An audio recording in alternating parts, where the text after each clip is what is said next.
ആ കുട്ടി ജനിച്ചു വീണുടൻ വസുദേവ ആ കുട്ടിയെ തുണിയിൽ പൊതിഞ്ഞെടുത്ത് തന്റെ മാറോട് ചേർത്ത് പിടിച്ചുകൊണ്ട് കാരാഗ്രഹത്തിന്റെ മുന്നിലേക്ക് നടന്നതും അത്ഭുതമെന്ന് പറയട്ടെ, കാരാഗ്രഹത്തിന്റെ വാതിൽ മലർച്ചയെ തുറന്നു. പുറത്തേക്ക് ഇറങ്ങുമ്പോൾ ഇടിയും മിന്നലും തകർക്കുന്നു, കാറ്റ് വീശിയെത്തിക്കുന്നു. പ്രകൃതി വല്ലാതെ മാറിപ്പോയിരിക്കുന്നു. പക്ഷേ ആ കുട്ടിയുടെ ദേഹത്ത് ഒരു തുള്ളി മഴത്തുള്ളി വീഴാതിരിക്കുവാൻ ആകാശത്ത് ശേഷനാകുമെന്ന സർപ്പം ഫലമിടർത്തി ആ കുട്ടിയെ സംരക്ഷിച്ചു നിർത്തുന്നു. ആ കുട്ടിയുമായി വസുദേവൻ നടന്ന് യമുനയുടെ തീരത്തെത്തി. നോക്കുമ്പോൾ യമുന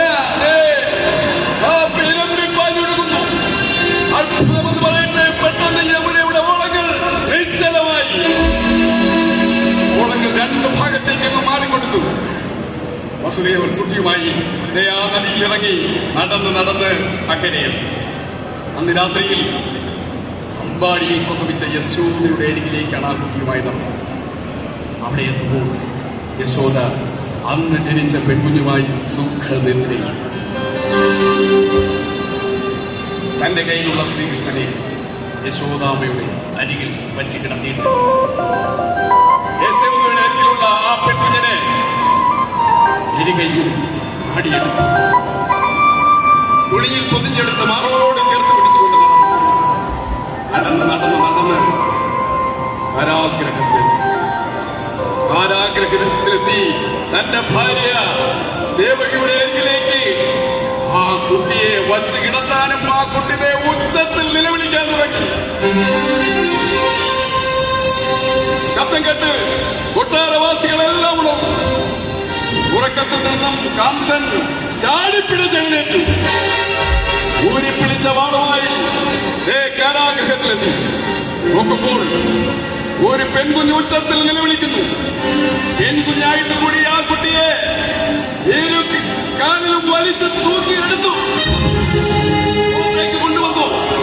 കൊട്ടാരത്തിന് മുന്നിലുള്ള നാട്ടക്കല്ലിൽ ആ കുട്ടിയെ ആഗ്രഹിക്കാൻ ആ കുട്ടി പിടിച്ചത് ആകാശത്തിലേക്ക് ഉയർന്നു. ആകാശത്തിലെ മേഘമാളികൾക്കുള്ളിൽ ചെന്ന് നിന്നുകൊണ്ട് ആ കുട്ടി ഉച്ചത്തിൽ ഉറക്കെ വിളിച്ചു പറയുന്നു,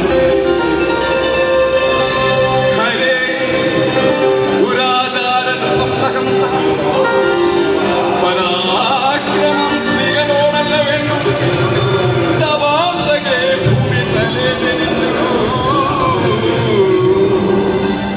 ജവേദ സർവത്ര നിരഞ്ഞുകൊള്ളുക. മടേനായ മഹാരാജാവേ, നിനക്കെന്നെ ഒരിക്കലും കൊല്ലുവാൻ സാധ്യമല്ല. ഞാൻ സാക്ഷാൽ മഹാമായ ഈ ഭൂമിയുടെ ഉയർച്ചയ്ക്കായി ഭൂമുഖത്ത് വന്നു പിറന്ന മഹാമായ. നിന്നെ കൊല്ലുവാൻ ഈ ഭൂമുഖത്ത് രണ്ടുപേർ ജനിച്ചിട്ടുണ്ട്. അത് നീ തന്നെ സ്വയം കണ്ടുപിടിച്ചു കൊള്ളുക.